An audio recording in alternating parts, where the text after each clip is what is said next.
آج کا ویسے تو ہمارا موضوع ہے منکر نکیر۔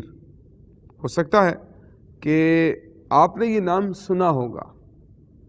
منکر نکیر کے بارے میں کچھ تفصیلات سے آپ کو آگاہ کرنے سے پہلے ہم آپ کو حضرت ملک الموت علیہ السلام کا ایک انتہائی دلچسپ واقعہ سناتے ہیں، کیونکہ پچھلے سلسلوں میں ہم نے آپ کو حضرت ملک الموت علیہ السلام کے بارے میں کچھ بتایا تھا، اور اس کے تتمے کے طور پر آپ کو ایک واقعہ یہاں پر ہم سنانا چاہ رہے ہیں۔ چنانچہ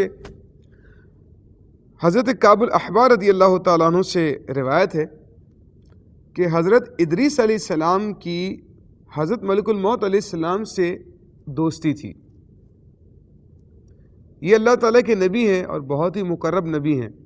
حضرت ادریس علیہ السلام نے ایک دن حضرت ملک الموت علیہ السلام سے فرمایا کہ میں موت کا مزہ چکھنا چاہتا ہوں، مجھے ذرا بتاؤ کہ موت کا مزہ کیسا ہوتا ہے، اس کے لیے تم میری روح قبض کر کے مجھے دکھاؤ۔ چنانچہ حضرت ملک الموت علیہ السلام نے ان کے حکم کی تعمیل کی اور ان کی روح قبض کر لی، اور روح قبض کرنے کے فوراً بعد آپ کے جسم میں آپ کی روح کو لوٹا دیا، آپ دوبارہ زندہ ہو گئے۔ پھر آپ نے فرمایا کہ اچھا اب ایسا کرو، مجھے جہنم دکھاؤ تاکہ خوف الہی زیادہ ہو۔ چنانچہ یہ بھی کیا گیا۔ جہنم کو دیکھ کر آپ نے داروغ جہنم سے فرمایا کہ دروازہ کھولو، میں اس دروازے سے گزرنا چاہتا ہوں۔ چنانچہ ایسا ہی کیا گیا اور آپ اس پر سے گزر گئے۔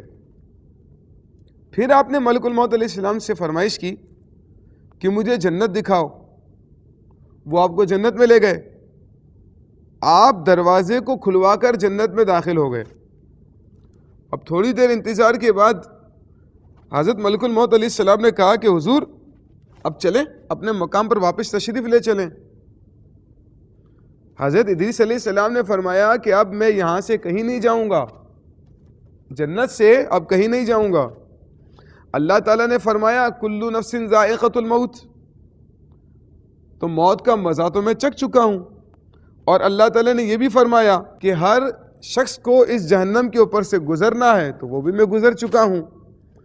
اب میں جنت میں پہنچ گیا ہوں، اور جنت میں پہنچنے والوں کے لیے اللہ تعالیٰ نے یہ فرمایا ہے کہ جنت میں داخل ہونے والے جنت سے نکالے نہیں جائیں گے۔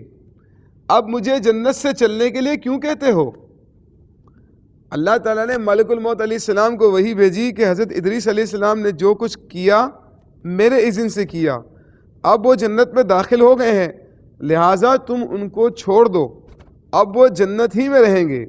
چنانچہ حضرت ادریس علیہ السلام آسمان کے اوپر جنت میں ہیں اور زندہ ہیں۔